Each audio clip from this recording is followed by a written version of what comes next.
e aí a gente atualiza também todas as notícias e volta a fazer um giro aqui. Paula. Tá certo, Maurílio, de olho aqui, trazendo sempre as movimentações, as notícias, só para atualizar aqui também as falas ali de Gabriel Galípolo, né? Ele diz que o cenário internacional forma uma neblina que impede a visão dos desdobramentos externos. Ele ainda citou, né, que reiterando ali que o ritmo atual de cortes na Selic é o apropriado. Pelo menos, né, a gente até estava debatendo bastante sobre este tema, agora há pouco, pelo menos ali 2 cortes já sinalizados em 50 bips. A ata vem reforçando justamente o comunicado da semana passada, deixando muito clara esta leitura. Então, Gabriel Galípolo, que é diretor do Banco Central, disse hoje que este ritmo atual de cortes na taxa de juros do país é o apropriado, pois permite, então, que os legisladores ajustem ali o nível de contração monetária e, ao mesmo tempo, analisem como os múltiplos cenários se desenrolam. Gabriel ainda disse que as taxas de câmbio e os preços do petróleo evoluíram bem recentemente, mas ainda é necessário cautela, uma vez que o cenário internacional permanece incerto. Cenário internacional incerto e ainda, né, como a própria ata trouxe ali toda uma grande preocupação também com a questão doméstica, com a pauta ali sobre a meta fiscal, também deixando aí muito em cautela justamente para não desancorar ou não trazer aí possibilidades de desancoragem de expectativas em relação ao fiscal. Bom, a gente fala mais agora sobre um pouco sobre o cenário político. A gente recebe aqui na nossa programação Rafael Favetti, advogado, cientista político, sócio da Fato Inteligência Política. Seja muito bem-vindo, Favetti, aqui na nossa programação da BMC News. Bom dia. Bom dia a você, bom dia a todos que estão nos ouvindo e também nos vendo. E Brasília hoje, Paula, recebe a Conferência Nacional dos Municípios. Está cheio de prefeito aqui. O Brasil tem mais ou menos 5.800 municípios e são esperados no mínimo 4.000 prefeitos aqui em Brasília. Então, é uma semana em que a maioria dos deputados e senadores estão na capital, não por causa da agenda legislativa, mas sim por causa dos prefeitos que cá estão e, portanto, Brasília está lotada de políticos essa semana. Ô, Favetti, já aproveito até para perguntar, né, um pouco sobre a reunião de ontem, né? Brasília sempre aí trazendo notícias para a gente. Ontem o presidente Lula se reuniu ali com os líderes do Senado para discutir justamente a base de apoio na casa para a votação da reforma tributária.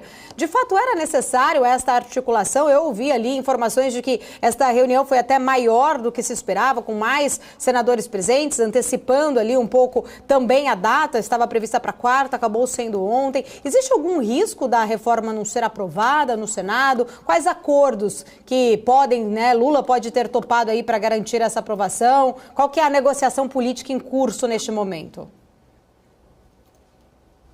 Desde 1967, nós tentamos implementar no Brasil um sistema qual se tributa o consumo no destino e também a tributação seja destacada do bem ou do serviço. Nós não conseguimos, nesses últimos 30, 40 anos, fazer isso, e agora é o momento que a coisa está bem madura. E nesse sentido, Paula, a oposição entrou em obstrução ontem pela manhã. Ontem pela manhã, a oposição pediu que toda a oposição no Senado entre em obstrução, que os senadores nem compareçam ao Senado, justamente para tentar barrar aí o avanço da reforma tributária. Detalhe que essa reforma tributária, que é a PEC 45, ela foi apresentada ainda no governo Temer. Ela era uma dos grandes drafts de Meirelles. Os drafts eram reforma trabalhista, reforma previdenciária, reforma tributária e reforma administrativa. Essas eram as linhas que Meirelles pensou, e ela ainda, portanto, é aquela reforma lá de trás, ainda que vem sendo debatida agora, que está no Senado. Porém, é óbvio que a oposição considera que será um ganho para o governo Lula, e, portanto, ela pensa em entrar em obstrução. Mas tem uma outra coisa, Paula, que é o seguinte: ainda há muita dúvida na discussão do Congresso sobre a questão federativa. Logo, o que está pegando mesmo no Congresso Nacional, especialmente no Senado, quanto à reforma tributária, não é a relação tributária do contribuinte para com o Estado, para com o fisco, mas sim como vai se dar, depois de arrecadado o dinheiro, a questão de como gestiona para cada órgão da federação esse dinheiro. E daí o governo viu também metido numa enrascada que a coisa estava patinando. E por isso Lula chama essa discussão para que tentar encerrar esse assunto ainda esse ano. Faltam só 50 dias para encerrar os trabalhos do Congresso Nacional. E daí a pressa. Portanto, quando Lula chama essa reunião, ele diz que é uma pauta do governo mesmo. Ele coloca na agenda do governo a reforma tributária, especialmente essa fase da reforma tributária, que estava, enfim, já passou o cálculo base do senador Eduardo Braga, do presidente Rodrigo Pacheco, já estourou em mais de 2 meses.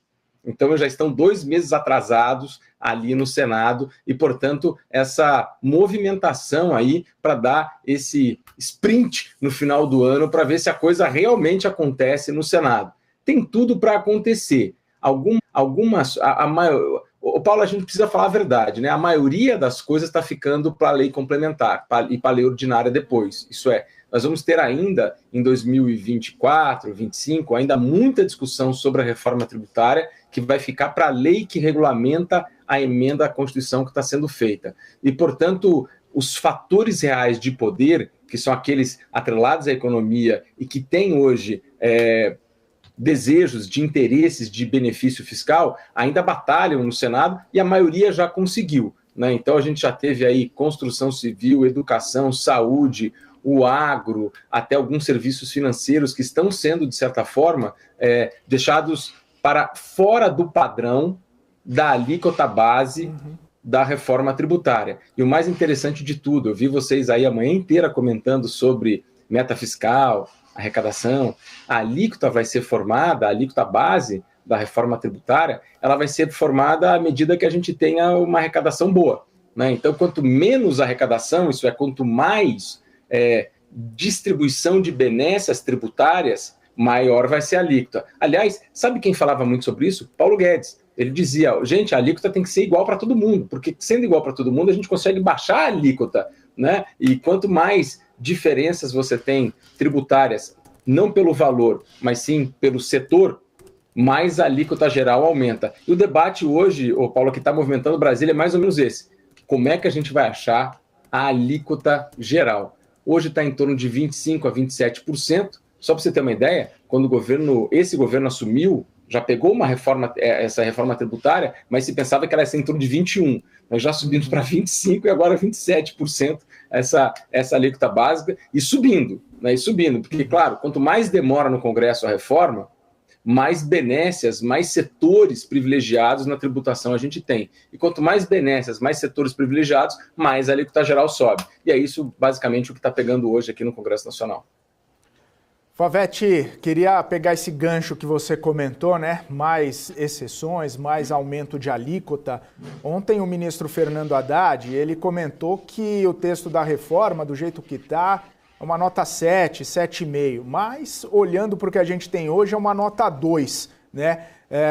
Por mais exceções, por mais mudanças, por mais questões que a gente tem aí de lei complementar que vai ficar para dirimir algumas dúvidas a posteriori, como que está a interpretação do mercado em relação a isso? Como que está a cautela e, de repente, até um temor, um pé atrás do mercado em relação a isso, né? Esses desdobramentos, como que vai ser a implementação, como que vai ser o próximo passo disso, né? Você tem recebido muita dúvida, muito questionamento a respeito desse próximo passo, justamente por conta de uma alíquota crescente e talvez uma dificuldade de implementação? Sim, e especialmente do setor de serviços. É inegável que o grande corpo dessa reforma tributária, da PEC 45, ele vem da indústria, né? Foi, de certa forma, atores como Fiesp, CNI, que eram, né, o Bernardo App, que vieram da ideia de você baixar os impostos no geral para a produção de bens, que deram aí a coluna vertebral dessa reforma.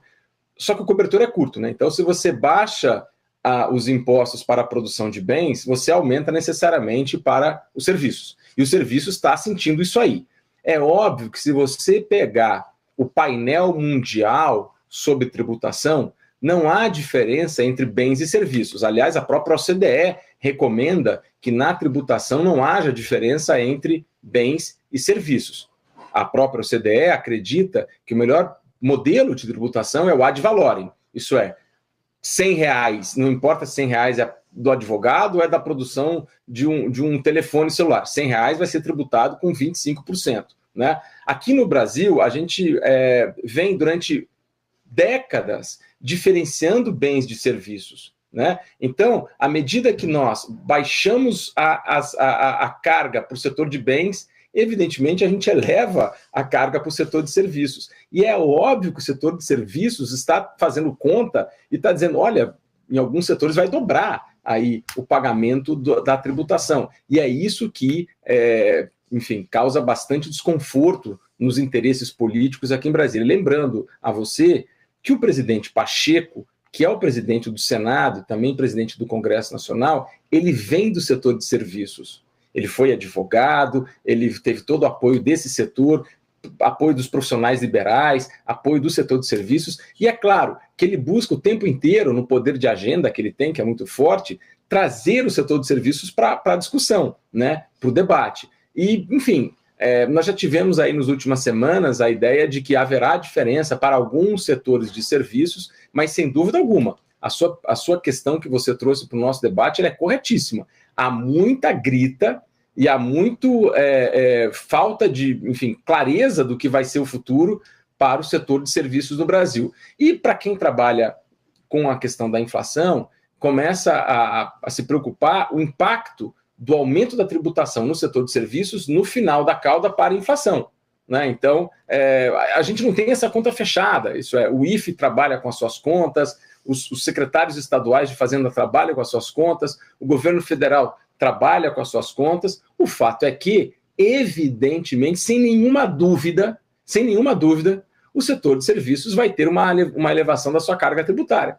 Né? Então, setores como, enfim, mercado financeiro, advocacia, saúde, enfim, todos eles, educação, sofrerão um impacto relativamente significativo na sua tributação. Porém, do outro lado, da outra banda, o setor de produção de bens vai ver também uma significativa baixa na questão da tributação e simplificação também. Então, a simplificação geral para o setor especialmente para o setor de bens, entende-se que somando o aumento da carga do setor de serviços, mais a baixa da carga no setor de bens e a simplificação geral do sistema, no fim de tudo, o composto será muito bom, certo? O composto geral para o Brasil será muito bom, mas é óbvio que essa vertical aqui, que é o setor de serviços, vai sofrer daqui para frente quando a reforma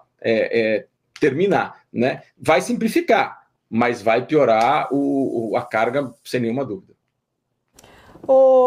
Favete, acho que a gente ficaria aqui muito tempo falando só de reforma tributária, mas eu vou aproveitar o seu tempo também para trazer aqui para a questão da meta fiscal. Queria entender também um pouco aí da sua leitura. O governo adiou, acho que a mudança, né, especificamente aí dessa discussão de alterar a meta fiscal.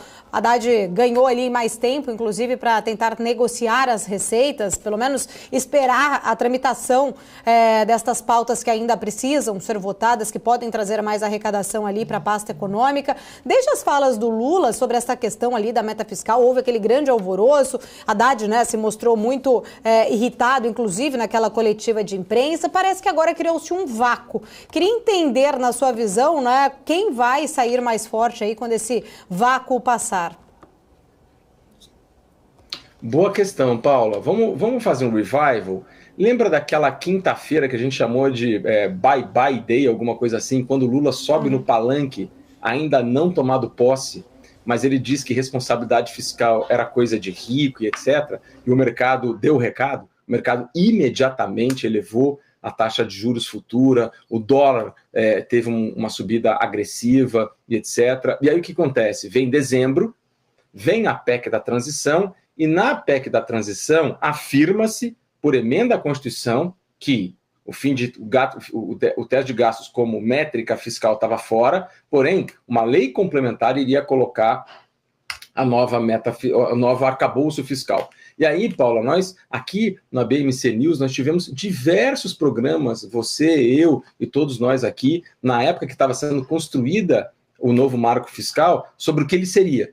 Você vai lembrar disso. Então, havia uma angústia do mercado, especialmente de quem trabalha com o fiscal, de que o novo marco fiscal poderia vir ruim se viesse com a receita projetada.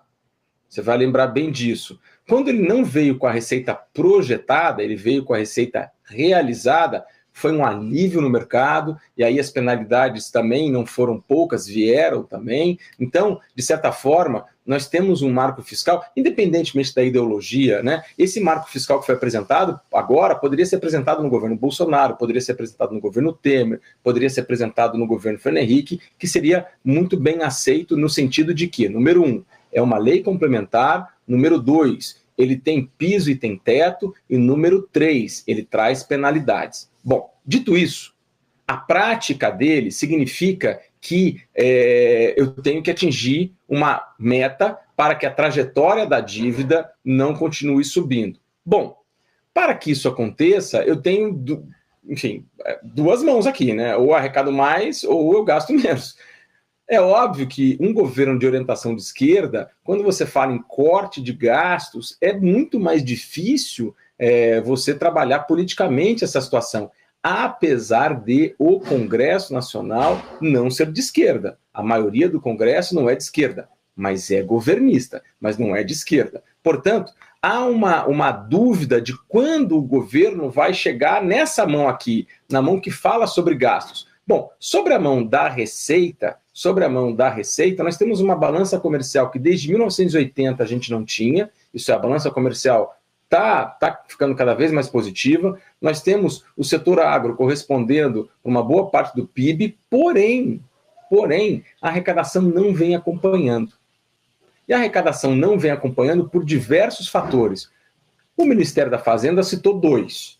Ele citou uma decisão do Supremo e também uma decisão do Congresso Nacional. Mas a gente sabe que não é só isso. A arrecadação não vem acontecendo por N motivos. Por exemplo, a uberização de serviços, a informalidade. São várias questões difíceis de serem tomadas em relação à tributação. O fato é que quando você tem uma meta fiscal de déficit zero para 2024, todos nós sabemos que é muito ousada. E ela é muito ousada, Paulo, e ela vai na contramão do cenário base para um governo de esquerda. Certo? Então, de certa forma, quando o Ministério da Fazenda, do ministro Haddad, implementa essa meta fiscal de déficit zero para 2024, politicamente, há um hiato entre o Ministério da Fazenda, né, e a esquerda que ganhou as eleições. E assim a gente vê, de certa forma, a gente viu no início do ano ataques da esquerda ao ministro Haddad, a gente viu muito isso, né? Você falou muito disso aqui. O que acontece nesse ponto? É que nós estamos em novembro, o ano que vem já está aí.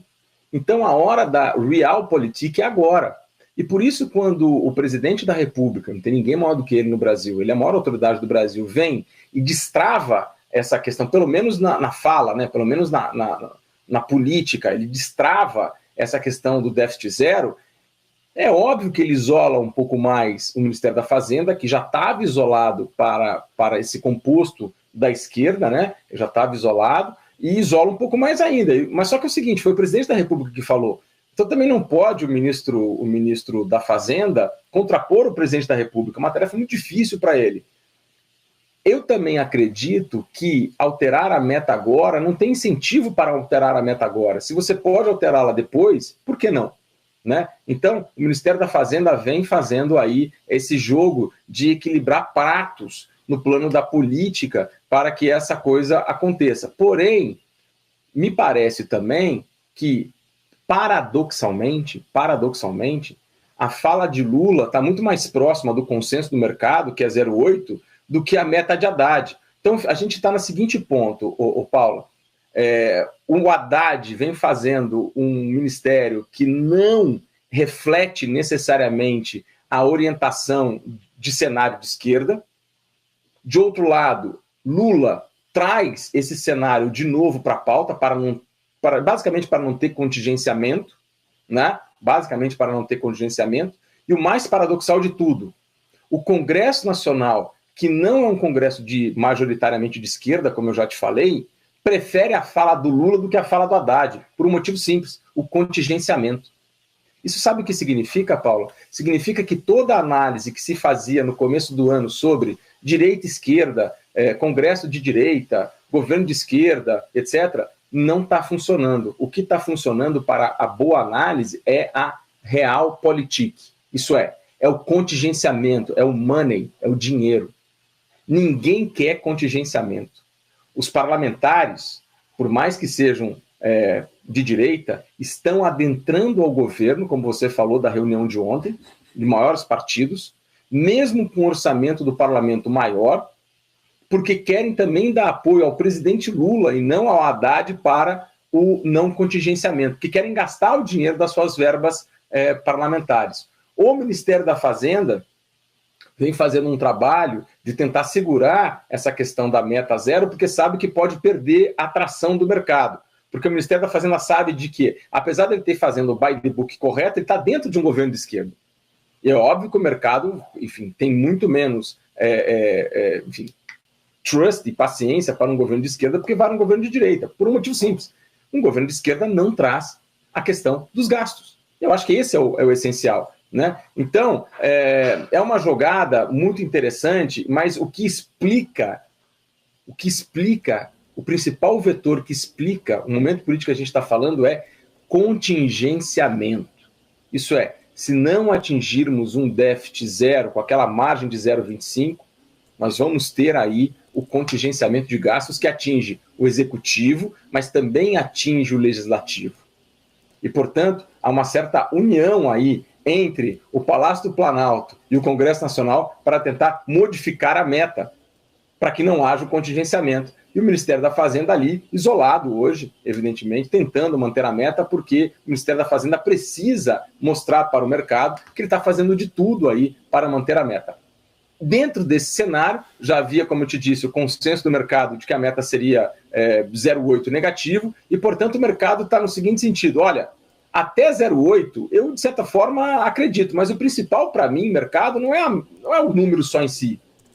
É sim, se e como e quando o Ministério da Fazenda vai ceder às pressões da política, especialmente das políticas de gastança do governo federal e de gastança do parlamento, para que isso não seja basicamente uma regra. Isso é, a regra não pode ser a gastança, porque como eu não tenho uma reforma administrativa andando, eu tenho que cuidar para não ter gastança. Então esse aí, Paulo, é o cenário que a gente está vivendo, e é claro, o tempo, por enquanto, apesar do mercado querer essa definição agora, o tempo da política ele é diferente, e o tempo, por enquanto, ainda tem limite para o Ministério da Fazenda manter a meta, pelo menos no papel, por enquanto.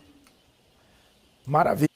Pavete, obrigado pela sua participação, sempre muito bom poder ouvi-lo aqui na programação da BMC News. Volte sempre, um abraço, boa terça-feira para você. Obrigado a vocês, um grande abraço a todos. Valeu, tchau, tchau. Rafael Favete, advogado, cientista político, também sócio da Fato Inteligência Política, trazendo percepções muito importantes aqui sobre os principais temas em discussão em Brasília. Falando em Brasília, o relator da reforma tributária no Senado Federal, o senador Eduardo Braga, faz a leitura nesse momento do relatório de reforma tributária que está sendo apresentado na Comissão de Constituição e Justiça, inclusive, agora com um espaço aberto a perguntas